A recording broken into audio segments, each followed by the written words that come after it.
Со доаѓањето на пролета и будењето на природата започнуваат активностите во земјоделството. Една од гранките во земјоделието е и пчеларството. Овој месец започнуваме една календарска година каде што ќе почнеме континуирано да разговараме за активностите, обврските кои што ги имаат пчеларите околу пчелите. Во Агроспектар денеска разговараме со Љупчо Станковски, кој што подетелно ќе ни објасни за сите процедури кои што следуваат на почетокот на една календарска година со обврските со пчелите. Најпред се добар ден и добро дојдовте во Агроспектар. Што е она што почнува, што носи овој месец како активност, како обврска спрема пчелите? Во изминатите години месецот март бил почетен месец кога се правеле првите пчеларски активности, но заради оваа топлината оваа година што дое многу порано во јануари и февруари, пчелите се далеку понапреднати што би биле во некоја нормална година. Така да има едно измешување на активностите во овој дел на годината, но сепак ние ќе почнеме со детално образложување на оние што се потребни активности во нормална година во дел во март месец, па така ќе ги образложуваме нив поред. Значи прво што се прави во месец март, што би требало да биде, макар што може тоа да се работи многу порано во зависност од температурата. Значи прво е прегледи да се видиме каква е состојбата со друштвото, со неговата јачина, со неговата кондиција, со храната, дали има присутна матица, што е многу битно, бидејќи во зимскиот период може да се дојде до губење на матици. И понатаму продолжуваме по тој редослед и во понатамошниот период. Во оваа ќе наречеме пчеларска календарска година, што ќе започнеме со телевизијата К1, ќе се трудам да пренесам знаење за сите оние пчелари кои имаат тенденција да станат пчелари, кои имаат тенденција да озбилно да се занимаваат со пчеларство. Значи не зборуваме за оние хобисти кои не ги гледаат или доволно не се активни со своите пчелни сандаци и кои буквално ги занемаруваат понекогаш. Значи овде ќе образложиме како можете да одгледувате многу поголем број на пчелни семејства и со тоа да остварувате финансиски доходи. Многу пати многу граѓани, да речем пријатели, посакале да започнат, но кога ќе добиле поточна информација што се ги очекува, некогаш се откажувале. Затоа ние овде директно на пример ќе покажеме како се треба да се работи за еден пчелар да стане поголем и да остварува финансиски бенефит од оваа професија. Така. Што е она што првично треба да се направи покрај едукацијата која што треба да ја имаат? Што е она што треба да го направат за да формираат едно семејство и кој е всушност начинот на формирање на едно пчелно семејство?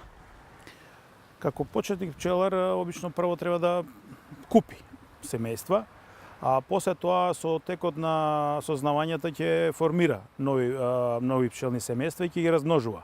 Но на почетокот обично се врши купување од некои други пчелари кои веќе имаат за продажба или роеви, или нуклеуси, или цели сандаци, па на тој начин ќе започнат со пчеларењето. Бидејќи цената на медот во последните години драстично расте, така да интересот за пчеларство се зголемува. Тој станува дохододен, профитабилен, па така да цената од 50 на евра во пред 7-8 години веќе станат 100 евра, па дури и повеќе се движи до 120 евра од пчелно семејство, презимено пчелно семејство. Така да тоа е првиот активност што би требало некој што сака да се занимава со одгледување на пчели да преземе, значи купување на пчелни семејства дали како цели, дали како нуклеуси, дали како роеви. Так. Можеме ли овде да предвидиме временските услови, колку тие можат да влијаат на формирањето, почнувањето со овој бизнис или постои ли временски период кога тоа треба да се направи? Значи времето е клучно во нашата работа. Значи температурните промени, така наречени климатски промени што настануваат, некои ладни напливи на бранови, ладни бранови што доаѓаат во месец мај, јуни, ни го уништуваат нашиот приход. Значи, додека за започнување со пчеларство, почеток е за купување на презимени пчелни семејства, сега е идеално време за купување. Значи, пчелните семејства може да се види матицата како носи, дали е таа во добра кондиција, може да се види пчелно семејство како е со храна, како се развива и на тој начин доколку сме задоволни со тоа семејство можеме да го купиме. Или на било на кој начин на кој се продава, одредува газдата на пчелни семејства. Значи сега е вистинско време за купување за започнување со но со презимени пчелни семејства. Доколку планираме да купиме роеви или нуклеуси, тие се купуваат во месец на пример јуни до средината до крајот на јуни месец најкасно. Во зависност од тоа кој на кој начин ги продава од производителите. Постои додавање на матица оплодена само на одреден број рамки со пило и со храна, додека постои друг начин кај што самата матица го развива она друштво кое се продава. Така да има повеќе начини, но сега е моментот за купување на презимени пчелни семејства. Так. Кои се потоа обврските кои што следуваат на самиот пчелар? Што потоа се случува? Значи потоа пчеларот е должен да внимава на тие семејства, како се развиваат, како се шират. Најтешкиот дел е период на роење, тоест пред шување на роење за да добиеме количини на мед и тие да можеме да ги користиме за продажба. Доколку се земат нуклеуси, обврските се помали и многу, јас лично препорачувам за почетници да купат нуклеуси, не презимени пчелни семејства, бидејќи многу кратко за месец дена ќе се соочат со процесот на изројување. Доколку се неискусни, не може да проценат, едноставно тие ќе се ослабат премногу пчелни семејства и тие нема ништо да имат ни приход, ниту па да научат премногу. Најдобро е купување на нуклеуси, кои во текот до крајот на годината тие ќе научат како да се однесуваат, како да отворат, како да подигаат рамка, како да прегледуваат, како да прихранат и така натаму. И тоа што ќе им помогне на едната година кога тие ќе дојдат во фаза на роење, во нагло развој и принос на мед. Так. На самиот почеток рековте дека овој период од годината е и можеби неспецифичен за нивно излегување, бидејќи температурите некако многу порано ни се покачија. Меѓутоа, можеме ли овде да очекуваме придонес од пчелите или можеби некој се случува загуба која што пчеларот ќе треба да се справи со нејза? Заради променливите временски прилики, тие представуваат опасност. Во февруари месец, негде на почетокот на февруари температура имавме до 23-4 степени. Тоа беше екстремно топло време, имаше и принос например на паша од природата. Пчелите нагло се стартуваа со развој, доека сега веќе можеме да допреме ни до 20 температура овие изминати недели. Соочени сме дури и со температура и под 10 степени, кај што пчелите воопшто не излегуваат надвор. За сето тоа време развиените веќе пчели трошат многу храна, имаат големи количини на легло, кое треба да го гледуваат, да го хранат, да го топлат, а сето тоа значи потрошувачка на храна. Доколку не интервенираме со прихрана, би можело да се дојде до колапс на пчелно семејство и до угинување од глад. Заради тоа сега е многу специфично, значи пчеларот треба да има сенс за пчелните семејства, да знае што се случува само со следење на временската прогноза, да знае што се случува во пчелниот сандак. Сите оние што не го следат тоа, нема можност да заработуваат од пчеларството, сигурно. Так, рековте прихранување. Што значи прихранувањето? Со што се прихрануваат? Класична прихрана се врши со обичниот бел кристален шеќер. Во размер 1:1 или во зависност од пчеларот како ќе го створи. Значи, шеќерот има енергетска вредност како јагленок хидрат и кој го користат пчелите како храна. Јас често пати им објаснувам на луѓето што не се во пчеларството дека ние медот го максимално го извртуваме за продажба, а после тоа ќе прихраниме со шеќер за да добиеме ќар на продажбата на мед. А шеќерот едноставно се служи за храна или додавање за зимските резерви на храна да има доволно. Во модерното работење со пчеларство нормално е прихранувањето на пчелите заради побрз развој. Значи, појаките пчели се помоćни во раните паши да ги искористат и да донесат многу мед. Додека послабата пчела во тој период се развива со таа паша и додека таа се развие, може пашата и да заврши.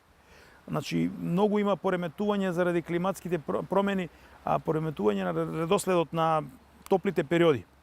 И заради тоа сме стварно во недумица како да постапиме. Значи, сега во време при заладувањево, дури јаките пчели носат штета, буквално. Значи, премногу јаки пчели, далеко е 1 мај, да речем, да отпочне багремот и така натаму, што појака пажа, и за тоа време не знаеме што се случи со тие јаки пчели. Значи, може да дојде роидбен нагон порано, а ние не можеме да ги контролираме и тогаш можеме да изгубиме многу од нив. Соодветна ли оваа паша, ова поднебје каде што моментално ние се наоѓаме во Велешко, колку дава придонес? Значи, постои статистика која може да потврди дека најголем број пчелари има во повардарскиот регион. Значи, во районот на повардарието е најтоплиот во Македонија, најсушниот можеме да речеме, но најголем број пчелари се баш по овој регион, Велешкиот и повардарието однакво. Додека поладните терени, како што се, например, Западна Македонија, повисоките места има многу помалку пчелари и помал принос на мед. Таму медот е исклучиво темна боја, тоест медлика, значи помалку има пчелна цветна паша и заради тоа и не се ни троши толку добро. Значи по тоа можеме да знаеме дека овој место, иако е сушно, може најсушно да речем нели во цела Македонија, средишниот дел, сепак е најпосетено со пчелари, најзастапено со пчеларници. Можеме ли овде да кажеме, да констатираме кој мед е најдобар? Кога медот е најквалитетен, пчелата го од која паша? Секој регион, жителите на одредени региони имаат афинитет кон медовите кои обично кај нив се произведуваат. Например, во Западна Македонија карактеристично е да трошат медлика, тоест црниот мед, затоа што кај нив тој најчесто се произведува.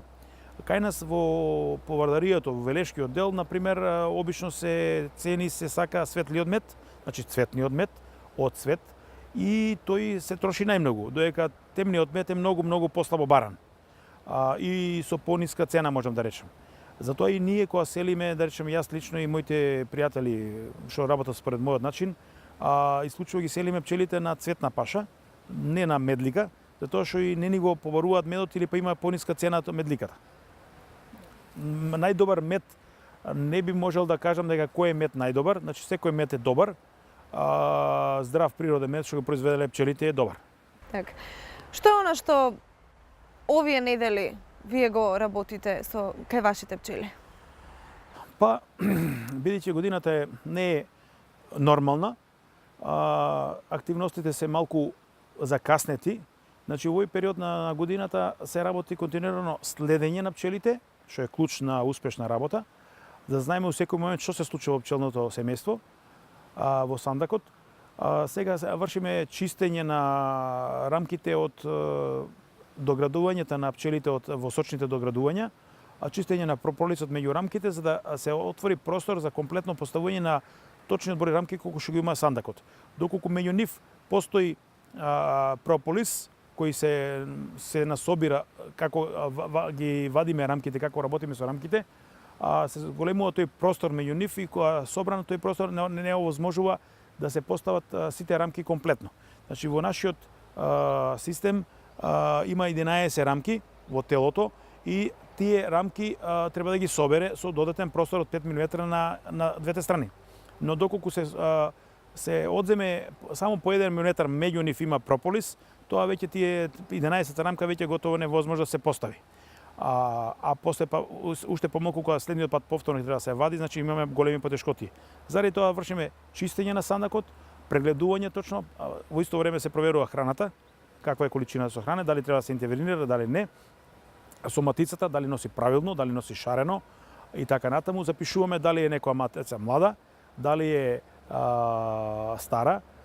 Обично кај на старите матици, значи прекланските имаат пресечено крило, за да не може да се изроат. И така на тој начин констатираме и запишуваме.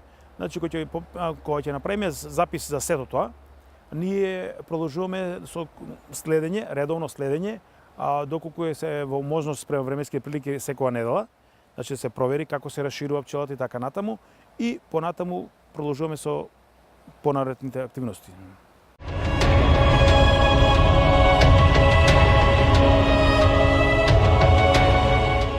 Овде со мене имам една рамка, меѓутоа јас лично не би знаела зошто служи и што всушност се прави со незе. Можете ли да ни објасните зошто и како е принципот на работа со рамките? Зошто служат рамките? И што е ова што го има ставено на нив? Значи, рамката е домот, живеалиштето, местото кај што се раѓаат пчелите, значи се она што представува пчелата, тоа е рамката.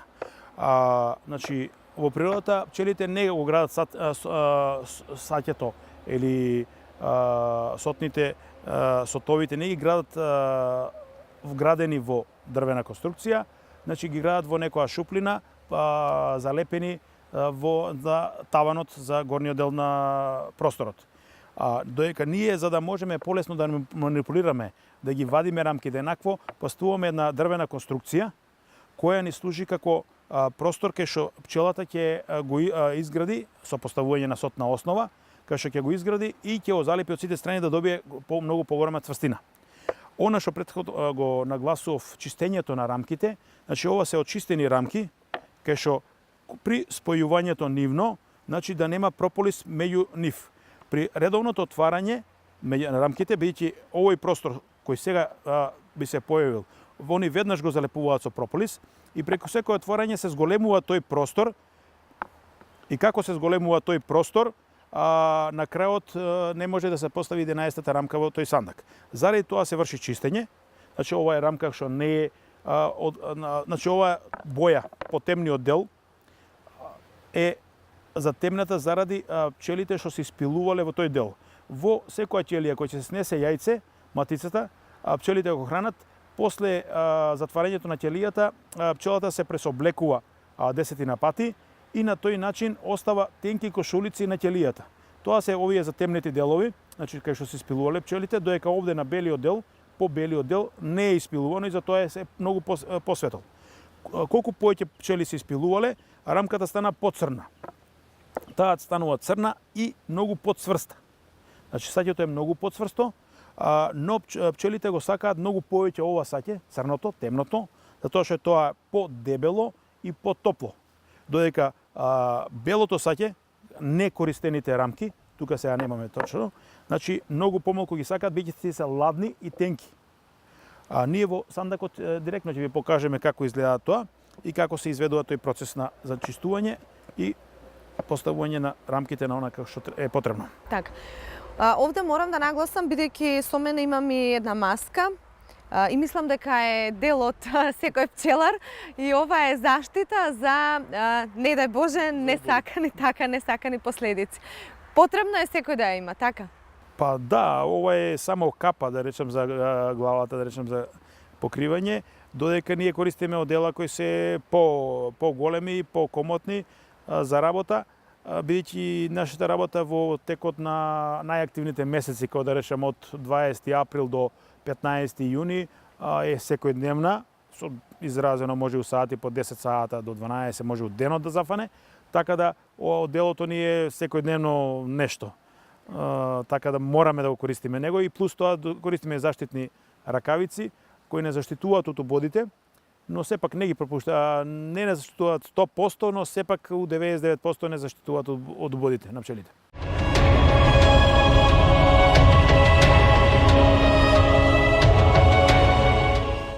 Можеме ли да го објасниме процесот на чистење на рамките и подготвување на самото место за работа на пчелите? Овака сега, значи, ќе покажеме како изгледа сандак кој е очистен и зошто е тоа уствари го правиме ние. Тоа е малку трпна работа, но се прави еднаш годината да се среди, за да можеме натаму да работиме помирно, полесно. Значи, овака ќе покажеме.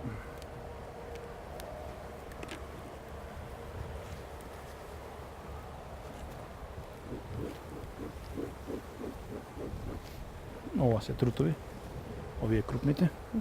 Значи, овака овде може да видите дека пчелите повторно доградуваат овој дел. Значи, сотни приложетоци, но меѓу рамките овде се гледа дека е и чистен просторот. Значи како изгледа чист сандак. Чистиот сандак значи дека овде комотно може да се постават уште 2 рамки во овој сандак. Еве сега ќе покажеме како изгледа нашата работа. Знаат ли да се налутат пчелите додека работите, па да... Сега се мирни, за тоа немаме проблеми. Значи, овака, овде има полен со разна боја, може да видите. Ова е медот, кој резервите на мед што се кај пчелите. Значи, пчелата има доволно храна, за тоа и не сме ставиле хранилка која може да користи за додавање на храна. Значи, ова е леглото на пчелите, ова е кафеавиот дел, ова е тука полен кој го складираат околу леглото за моментално да се прихрани. Ова се количините на мед од претходно. Значи, овака изгледа леглото заедно со разнобојниот полен Така. околу него. Кога ќе ја завршат докрај својата работа, рамката е полна со мед. Се уште е рано за тој процес. Значи, сега е процес на развој на пчелите, за која ќе дојде период на големата изобилна паша, тие се пуштаат во потрага и собираат мед, но при тоа и се ројат, тоа се размножуваат. Така. Во тој период ројот што испаѓа е гол рој, значи само пчели, но тој во некој простор што ќе најде во некој шупливо дрво или некоја карпа, гради сотови, значи складира, прави развој и се припрема за зимовска за да може да преживее годината. Значи, пчелата која ќе направи веднаш не мисли само за резерви на мед, ние го планираме тоа и го посакуваме. Значи, за тоа ние не дозволуваме на семејството да се изрои, туку ние го контролираме како ќе работи за да може нас да ни донесе поголеми количини мед. Роењето е за нас штетна појава. Затоа ние го спречуваме на неколку различни начини. Значи, прв начин е матицата, старата матица има пресечено крило, значи не може да летне со ројот, и ројот кој ќе испадне од сандакот, тоа е една голема количина на пчели од 3-4 до 10.000 пчели, излегува, врти без матицата и бидејќи не го осеќа феромоните од неа, тој рој е нестабилен и наскоро се враќа назад у сандакот. Ние тоа го откриваме за тоа што матицата, лазејќи повторно назад, се враќа на долниот дел, бидејќи има мрежа на поднот, и тука откриваме на мал број на пчели или 1000 пчели заедно со матицата. Значи, и покрај тоа што имаме кинење на матичнаците, имаме пресечено крило, во 10 до 15% случаи повторно се случува роење, но по нас не е штетно, бидејќи не го губиме пчелите. Еве, да видиме матицата, да пронајдеме матицата. Значи, еве, погледнете како изгледа легло, кај што видите до овде. Значи, количините овде околу 90%.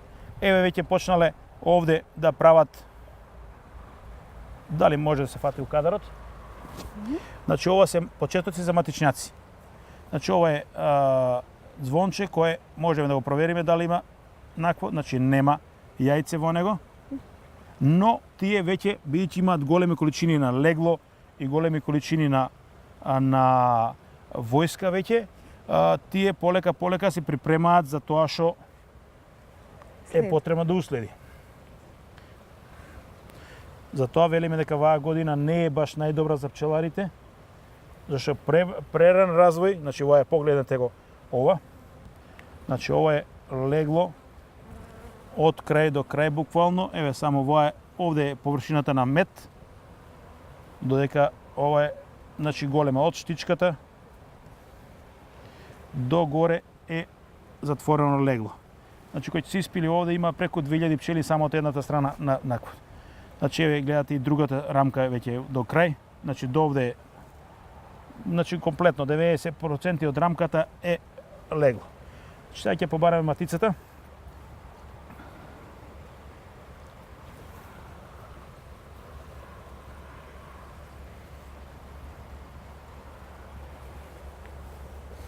Погледнете какви се рамките. Таа се сели од рамка на рамка или... Да. Она се движи по рамките и на површините кои ги не се заносени, ги занесува, ги повторува. Погледнете матичњаците повторно се припремаат веќе, што значи дека во период 22 март е стварно прерано за овој процес да се случува.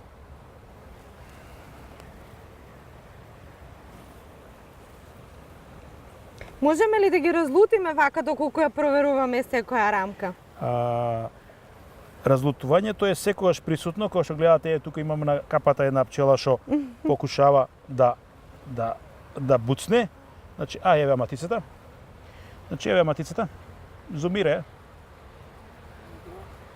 Значи, еве матицата нема едно крило. Пресечено е крилото, додека другото крило го оставаме за да можеме многу лесно да ја фанеме матицата. Значи, овака можеме да, доколку имаме потреба да кој падне земјата, за другото крило ја фаќаме матицата и затоа користиме овакви нараквици, што се залепени за прстите и што можеме многу лесно да манипулираме со нив. Оние што користат јаки кожени нараквици, едноставно овие процеси на работа се невозможни. Затоа ние користиме овие нараквици, овие класични за наракви, и сега многу лесно можеме за крилцето да фанеме матицата, да земеме и да ја спуштиме доколку сакаме на друга страна и било како да манипулираме. А оваа рамка, што ја гледате сега, е поставена од мене за проширување, значи таа е била бела, овде може да се види, и ва е комплетно сега почната да се испилува, што значи нема, јас сум ја поставил за да биде занесувана. Па затоа е многу побело и овој восокот што ги затвориле ќелиите е побело. Може да се види како околу матицата стално има еден круг пчели што ја хранат. Еве пчелка со полен на нозите. Значи, хранењето на матицата е уста на уста. Значи, младите пчели лачат матичен млеч, оној што е популарен за опоравување на болните. Значи, хранат, сега може да видите, ја хранат уста, јазиче со јазиче директно. Погледнете како е кругото кога не се формира. Биќе ние направивме едно вознемирување на нив, но погледнете како се формира еден круг околу неа, кај што може да се примети кога некоја директно со јазичето и дава храна. Матицата не се храни ни со мед, ни со ништо, туку единствено со матичен млеч. Тоа е високо концентрирана храна која им помага на болните за повратување на оние функции која им недостасуваат разни минерали, олигоелементи или некои ретки метали во храната. Сега ќе ја вратиме бидејќи да не го задржуваме леглото премногу надвор. Значи температурата во леглото, кај леглото изнесува 35 степени или 34,5 најточно. И заради тоа не смее да се задржува премногу на ниски температури, кој има ветер, но кога што гледате пчелите бидејќи имаат паша се мирни. Доколку е пашата многу послаба, ќе биде опасно да работиме вака. Еве да провериме друштвото. Еве сега. Значи, еве сега може да зумираш. Значи овде овој дел на рамката сега се затвара, значи се гледаат ларвите. Може да видиш ти или? Значи овде се гледаат ларвите како ги хранат, да речам, и настанува затварање на ќелиите. Овие ќелии се веќе затворени сега набрзо. Да видиме некоја ќелија што е во фаза на затварање.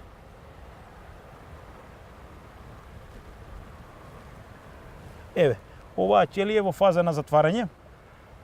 Значи сега го градат во сочниот капак, заедно мешан со полен за да биде порозен, и таа ќе ја затворат исто како овие другите.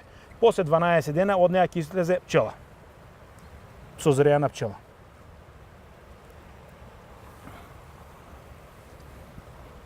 Сега гледате како лесно се манипулира. Еве и овде може да се убаво да се види како се проширува пчелата. Значи, кога има потреба од проширување, носење јајца, значи еве го првиот круг што бил снесен, тој е веќе запечатен, и овој дел овде се наоѓаат јајца. Еве и неизбежниот матичњак кој го припремаат за роење. Значи, а додека од другата страна имаме полен, значи во разни бои еве го поленот, значи за да може да припремаат полесно храната за ларвите. Значи поленот се состои од значи тоа е извор на масноти и белковини, додека медот е извор на јаглено-хидрати, тоа е енергетски. без полен, еве и овде може се види како хранат тука ларви, значи пробиле, а еве го поленот. Значи без полен одледувањето на пчели, тоест на ларви, е невозможно. Еве и на крајот веќе Ова е последната рамка веќе од значи сандокот. на крајевите имаме мед и полен, додека во средината е леглото кај што е најтоплиот дел, најпокриениот со пчели. И сега ќе ги оставиме да си работат својата работа за да не случајно ги разлутиме уште повеќе. Да, мораме вака да ги примириме. Што е она што сега правите со ова?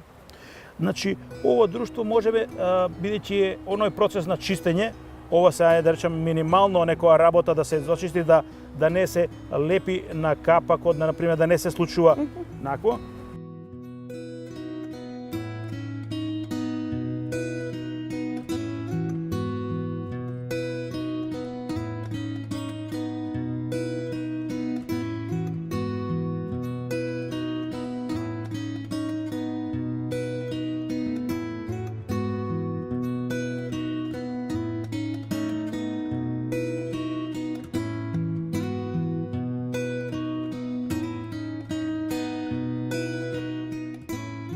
Овде рековте дека имаме нечистен сандак. Да. Може да ни покажете како оди таа процедура, како се чисти самиот сандак?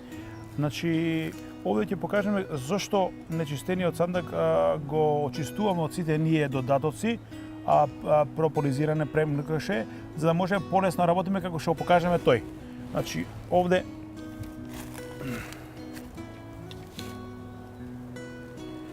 еве како изгледа сега овој сандак, излепен со восок, со зголемена простор меѓу рамките од прополис и потоа залепување на често пати на прополисот до сандакот, кај што и тоа на пример пожелно да се очисти.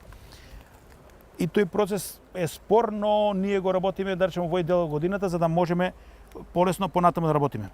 Кога прво што ќе потам, кога се отвара сандакот, се внимава матицата да не се најде на самиот капак. Значи, никогаш немојте капакот да го ставате со овој дел надоле. Прво се погледнува дали се наоѓа матицата, значи она може да занесува јајца и на овој дел изградениов, па заради тоа мораме да го прво внимателно да го погледнеме, а потоа да пристапиме кон работа. Од кога ќе погледнеме, со благо чукање ги отстрануваме пчелите од сандак, капакот, за да можеме него да го чистиме посебно.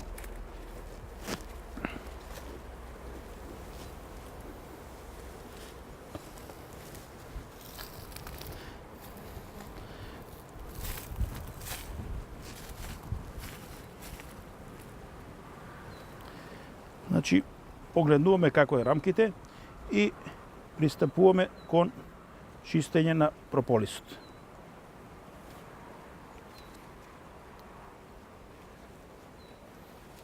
Значи ги очистуваме овие површини, кои што гледате прополисот нафлегол секаде, за да не ги прават.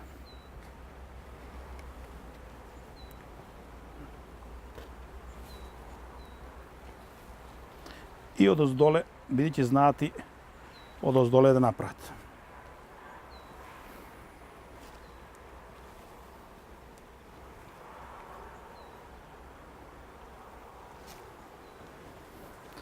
Овој сандак има голема количина на храна, која ќе му е доволна за подолго време.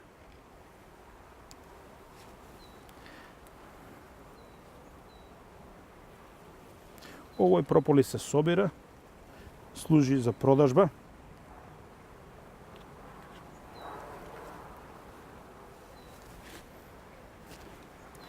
Или овакви рамки цели со мед можеме да ги даеме на други пчели кај што се послаби со мед.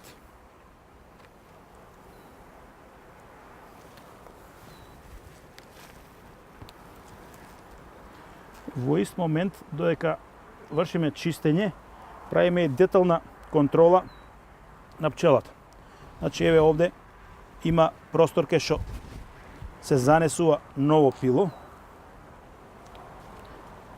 што значи дека има присутна матица и дека друштвото е во ред. Доколку видиме матичњаци правени, тоа е најверојатно знак, погледате, ова е веќе за роење, само не е за смена. Го уништуваме нив затоа што при поставувањето тие знаат да ги гмечат пчелите доле, при лизгањето на рамките. Инакво, овде кај што почнал да носи јајце и пробила на другата страна.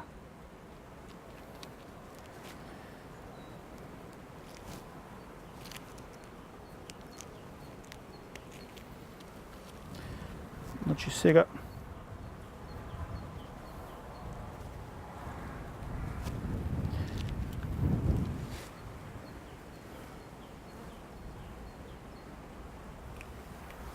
времетраењето на чистењето зависи од сандак до сандак, но сега може да видите овде како рамките се залепени и полека просторот кој беше изгубен, како овде, например, овде е 2-3 мм изгубен простор, овде 1, збирно тоа ќе биде можеби сантим и пол, кај што заради кој не ќе можеме да поставиме крајната рамка.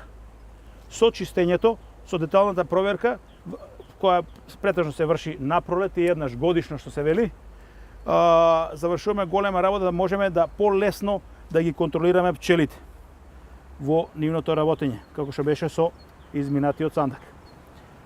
Кај нас има еден специфичен случај, значи овие рамки, но можеме многу лесно да ги фанеме и подигнеме без користење на некои си ножеви американер што ги нарекуваат, па клешти за подигање и така натаму. Значи само со обично фаќање овака таа рамка можеме многу лесно. Бидејќи има сотоносецот на крајот е истенчен, значи 10 на 10 мм дебелина, прстот може многу лесно да влезе меѓу нив и да го фанеме и да го подигнеме рамката. Тоа ни возможува побрзо и поефикасно работење. Затоа овие пчели кога работиме не се лутат и многу побрзо е работењето со нив кога имаме некои манипулации потребни.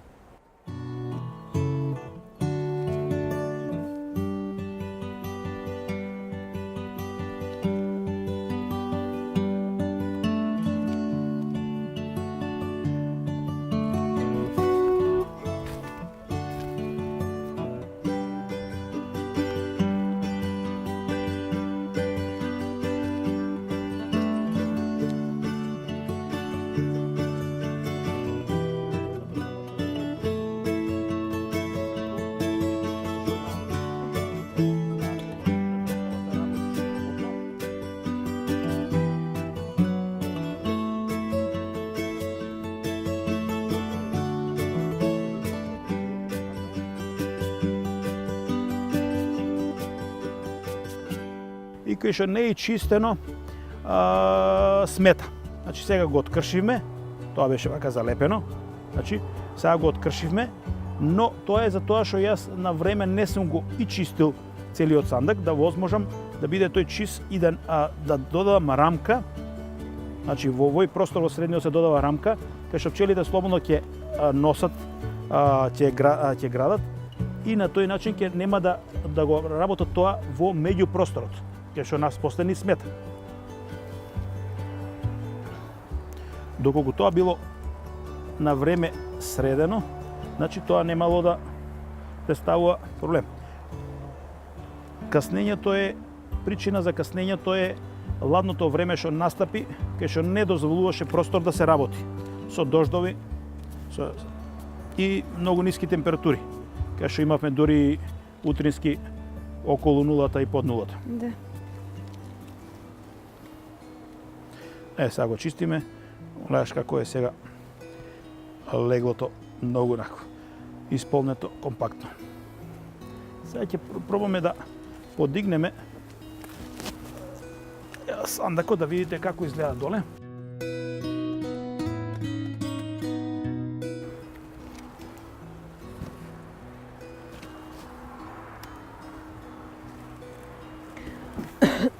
Колку сандаци најмногу може да одат еден врз друг? во зависност од јачината на пчелата. Значи тие се поставуваат за да може пчелата да се раскомоти и да има простор каде да го складира медот. Значи немаме правило колку сандака може една пчела да има, мислам спратови тела. Еве овде може да видите трутовското легло, што многу рано се започнува. Исто така овде имаше сега баш барам трутови, значи излезени веќе трутови зрели кои што се летаат, да речем, доколку е топло време и може да се врши оплодување. Мада сега во ова време е нестабилно и Тоа белото што е јајце? Да, ова е трутот. Значи ова е ова е ларвата на трутот. Аха. Значи они го запечатуваат, еве ги бидејќи од корнато, овие ќели се наоѓаат трутовите и ова се нивните ларви. Тие ларви се исправаат, стануваат прави и после тоа со пресоблекување 12 пати созреваат и испаѓаат како готови трутови. Ја прогризуваат капачето, го прогризуваат капачето што се наоѓа на еве го ова капаче овде, овде е веќе рацепено, значи го прогризуваат и излегуваат трутовите. Значи погледате која јачина има веќе пчелата во 20 март. Значи со оваа јачина веќе доволно е што се вели за роење, а ние го имаме тоа многу рано. Значи ова ќе го и чистиме да не смета. Бидејќи тука нон-стоп кој ќе отвараме сандакот, ќе ги мечиме пчелите, може и матицата да убиеме на тој начин. Веќе има, може да покажем, бидејќи горе просторот беше стеснет заради поголема количина на храна на мед. Ќе покажеме дека и овде има веќе снесено јајца, тоест еве веќе мал дел снеле легло. Еве го трутовското, тоа е испакнатото. А доека под него се наоѓаат количините на нектар, ова е пресен нектар. Овој нектар е дефинитивно пресен и ќели наполнети со полен. Еве и другата страна, значи. Сега матицата може да шета и горе и доле веќе, најверојатно, затоа што веќе поклопува поголем дел од сандакот, се зголемува топлината и нахва. Еве го и овде, кај што ларви. Значи матицата буквално слегува надоле, затоа што не е на време проширено горе да има простор за наква. Еве трутот. Ќе го покажеме трутот. Значи испаднати трутови кои значи ова е трут карактеристичен што единствено служи за оплодување на матиците. Значи од пчелата е многу помал и ова време значи дека тој бидејќи 24 дена е потребно да созрее трут во ќелијата, значи ова било снесено тек во февруари месец, може слободно да кажеме дека тој јајцето трутовското, значи тоа е многу рано период кога се занесуваат трутовските ќелии. Еве овде го можете да видите. Значи тие се млади трутови, но годината е многу понапред од она што треба да биде.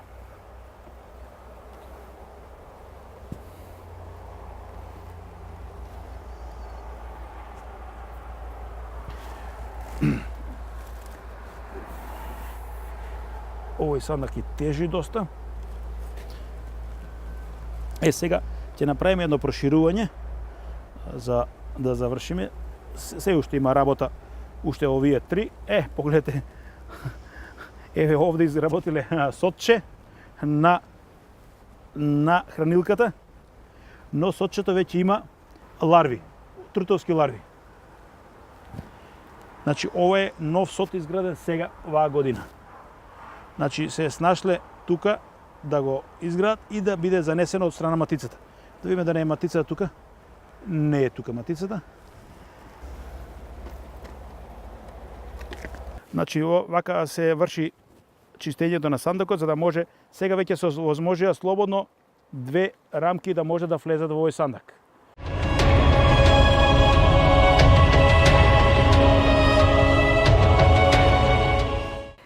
Сте имале ли можеби некој несакан случај во достигашната ваша работа да некој убод од пчела па да настанат некои несакани последици? Јас лично не сум имал проблем со убодите, но синот имаше проблем кај што доживеа појака алергиска реакција, па мораше да оди за примање на инекција. Инаку ние сме навикнати веќе на редовни убоди, бидејќи при секојдневната работа со нив, целодневната, не може да не се случи убодот. Само што гледаме да не се случи на лицето кај што се познава, па да не користиме како подсмев на пријателите. Так, постојат ли овде можеби некои заштитни мерки кои што треба да ги изврши самиот пчелар, доколку е алергичен на пчели, а сака да се занимава со одгледување на пчели? Ја би рекол доколку е алергичен, значи алергијата не е целовремена. Се случува многу пати да луѓе кај што се појавува многу поголема реакција на убодот, после тоа да таа реакција да се намали или да исчезне комплетно. Но доколку некој редовно е алергичен, јас воопшто не му препорачал да се занимава со пчеларство. Так. Овде некаде ќе го завршиме нашиот разговор. Се надевам дека нашите гледачи успеа да разберат и успеавме да им доловиме од она што значи да се биде пчелар, што значи да се занимава со пчеларството. Ние секако продолжуваме и понатаму да ја следиме вашата работа и како што на самиот почеток рековме, континуирано да ја следиме календарската пчеларска година и редовните активности и обврски кои што следуваат околу пчелите. Што е она што за почеток на календарската година имате да им го препорачате на пчеларите? Поголема активност, поголемо следење на пчелите, на нивната активност, за да можеме да добиеме повеќе мед. Тоа е она што може единствено да биде препорака до пчеларите. Да не ги препуштаат пчелите на сами со себе да се гледаат, значи доколку сакаме од нив да добиеме некој финансиски бенефит, и после тоа се ќе биде многу понормално, да речем, за нив. Так.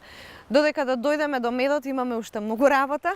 Има 2-3 месеци. До тогаш ние ќе ги следиме активностите, ќе бидеме овде покрај пчеларите за се што треба да го знаат за сите почетници, но и оние кои што долго време се занимаваат со пчеларство. Агроспектар на К1 телевизија ќе биде со вас за да ви ги долови сликата и да ви ги објасни обврските кои што следуваат околу пчелите. Останете и понатаму со нас и следете не и наредната недела. Од мене пријатно.